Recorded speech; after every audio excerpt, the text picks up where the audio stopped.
നമസ്കാരം. Welcome to Geetha's ഭക്തി ഗീതം. വൺ ഡേ വൺ ശ്ലോകം. Shrimad Mahabhagavatam 775th day. Today 55th sloka of Pradhamaskandam 7th chapter. For details please see the description box. Geetha's ഭക്തി ഗീതം ഒരു ദിവസം ഒരു ശ്ലോകം. ശ്രീമദ് മഹാഭാഗവതം ഇന്ന് 775 ദിവസം.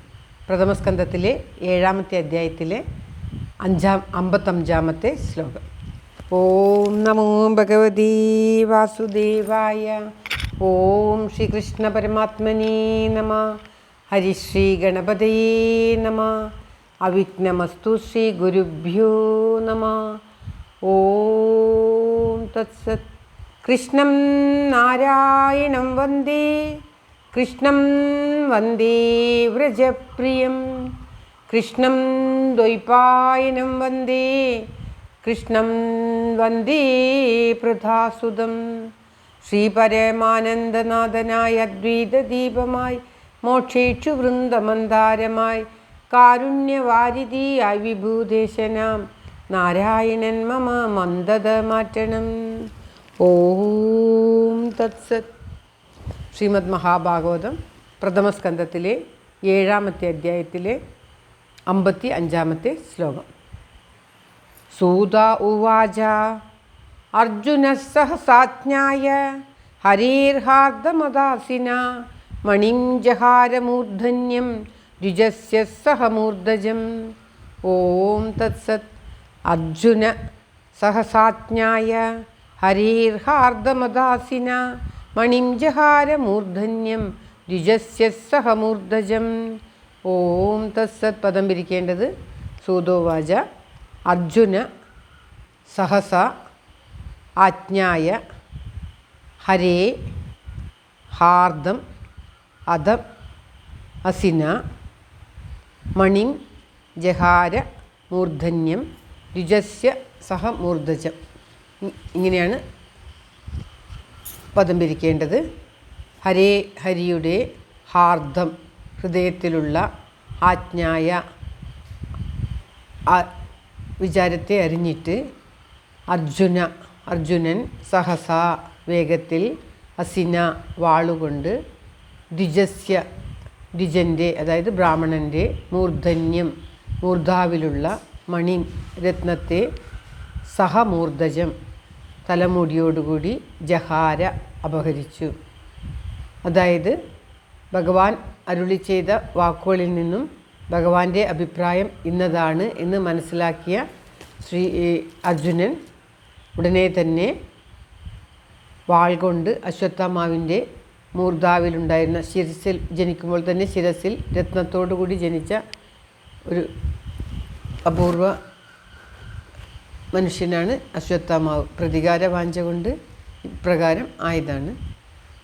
തലമുടിയോടുകൂടി ആ മൂർധാവിലുള്ള രത്നത്തെ അപഹരിച്ചു, എടുത്തുകൾ തൻ്റെ വാൾ കൊണ്ട് ചൂഴ്ന്നെടുത്തു എന്നാണ് ഈ ശ്ലോകത്തിൽ പറയുന്നത്.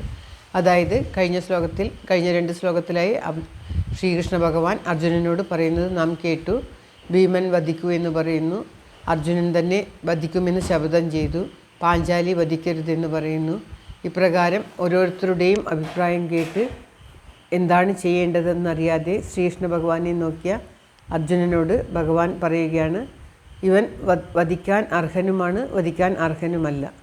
അങ്ങനെയുള്ള ഇവനെ എല്ലാവർക്കും, എനിക്കും പാഞ്ചാലിക്കും ഭീമനും ഒക്കെ എപ്രകാരം ചേരുമോ അപ്രകാരം ചെയ്തു കൊള്ളുക എന്ന് പറഞ്ഞു.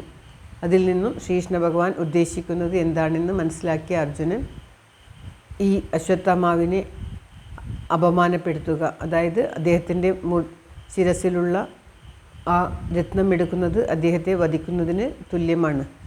ബ്രാഹ്മണന്മാർക്ക് മൂർധാവിലുള്ള മുടിയും വളരെ മുഖ്യമാണ്. അപ്രകാരം ആ മൂർധാവിലുള്ള മൂർധാവിൽ അവർ മുടി മുറിക്കാതെ ഇങ്ങനെ കെട്ടിവെച്ചിട്ടുണ്ടാവും ഒരു ചെറിയ ഇത്. അത് ബ്രാഹ്മണന്മാർക്ക്, വേദജ്ഞന്മാരായിട്ടുള്ള ബ്രാഹ്മണന്മാർക്ക് വളരെ മുഖ്യമായിട്ടുള്ളതാണ്. അത് എടുത്തു കളയുന്നത് അവരെ വധിക്കുന്നതിന് തുല്യമാണ്. അപ്രകാരം ആ മൂർധാവിലുള്ള മുടിയും അതിൻ്റെ ഉള്ളിൽ അദ്ദേഹം ജനിക്കുമ്പോൾ തന്നെ ഉണ്ടായിരുന്ന ആ രത്നവും അർജുനൻ വാൾ കൊണ്ട് ചൂഴ്ന്നെടുത്തു എന്നാണ് ഈ ശ്ലോകത്തിൽ പറയുന്നത്. അപ്രകാരം ചെയ്യുന്നത് യഥാർത്ഥത്തിൽ അശ്വത്ഥമാവിന് വധത്തിനേക്കാൾ ദുഃഖകരമാണ്. വധിച്ചാൽ പോലും ഇത്ര ദുഃഖമുണ്ടാവുകയില്ല. പാഞ്ചാലി പറഞ്ഞതുമാതിരി അശ്വത്ഥമാവിനെ വധിച്ചില്ല. എന്നാൽ ഭീമനും ശ്രീകൃഷ്ണ ഭഗവാനും പറഞ്ഞതുമാതിരി വധത്തിന് തുല്യമായ കാര്യം പ്രവർത്തിക്കുകയും ചെയ്തു. അങ്ങനെ അർജുനൻ ആ തലമുടിയോടുകൂടി ആ അശ്വത്ഥമാവിൻ്റെ ശിരസിലുള്ള രത്നത്തെ അപഹരിച്ചു എന്നാണ് ഈ ശ്ലോകത്തിൽ പറയുന്നത്. ശ്ലോകം ഒരിക്കൽ കൂടി. അത് എപ്രകാരം ചെയ്തു എന്ന് വെച്ചാൽ ഹരിയുടെ അഭിപ്രായം, ഭഗവാന്റെ അഭിപ്രായം ഇന്നതാണെന്ന് ഭഗവാന്റെ വാക്കുകളിൽ നിന്നും മനസ്സിലാക്കിക്കൊണ്ട് ചെയ്തു എന്നാണ് പറഞ്ഞത്. ശ്ലോകം ഒരിക്കൽ കൂടി. സൂത ഉവാച അർജുന സഹസാജ്ഞായ ഹരേർഹാർദമദാസിന മണിം ജഹാരമൂർധന്യം ദ്വിജസ്യ സഹമൂർധജം. ഓം തത്സത്. സർവത്ര ഗോവിന്ദനാമ സങ്കീർത്തനം. ഗോവിന്ദ ഗോവിന്ദ. എല്ലാവരുടെയും നന്മയ്ക്കും ആയുരാരോഗ്യ സൗഖ്യത്തിനുമായി പ്രാർത്ഥിച്ചുകൊണ്ട് ഈ ശ്ലോകം ഭഗവാന്റെ തൃക്കാലത്തെ സമർപ്പിക്കുന്നു. Geetha Rajan. Thank you for watching. All the best. Have A very very nice day. God bless you. ദൈവം അനുഗ്രഹിക്കട്ടെ. എല്ലാവർക്കും എല്ലാവിധ ആയുരാരോഗ്യ സൗഖ്യവും നന്മയും ഉണ്ടാകട്ടെ. ഓം തത്സത്.